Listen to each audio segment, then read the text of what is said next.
Għaddejja ġmiela l-konsultazzjoni pubblika brabta mal-Malta Labour Migration Policy li tħabbret mill-Gvern ftit tal-ġimgħat ilu.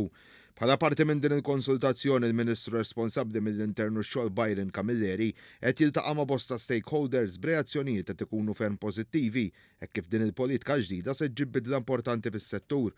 Fl-aħħar jiem il-Ministru Camilleri iltaqa' ma' bosta stakeholders fosthom l-Assoċjazzjoni għall-Istabbilimenti tal-Catering, l-ACE, Mall Justice and Peace Commission u l-Association for Temping and Outsourcing Agencies.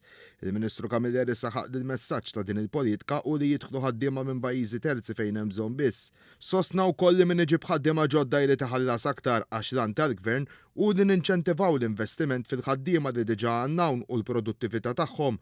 Dwar dan One News tkellem mal-Ministru Byron Camilleri. Qed niltaqgħu kemm nifilħu ma' entitajiet social partners persuni li huma propju interessati li jipparteċipaw f'din il-konsultazzjoni pubblika. Qed nieħu gost li anke fil-maġġoranza assoluta ta' dawk li qed jitkellmu anke pubblikament qed jgħidu li qed jaqblu mad-direzzjoni politika li tajna bħala gvern illi nagħmlu bidla importanti radikali illi wkoll li nagħtu aktar saħħa lill-awtoritajiet Maltin sabiex jiddeċiedu għal ġid tal-Maltin u l-Awċin. U allura ser inkomplu nikkonsultaw propju f'dawn il-jiem, però mbagħad tiġi l-iktar parti importanti, tiġi l-perjodu wara nikkonsultaw, niddeċiedu, però mbagħad nimplementaw ukoll.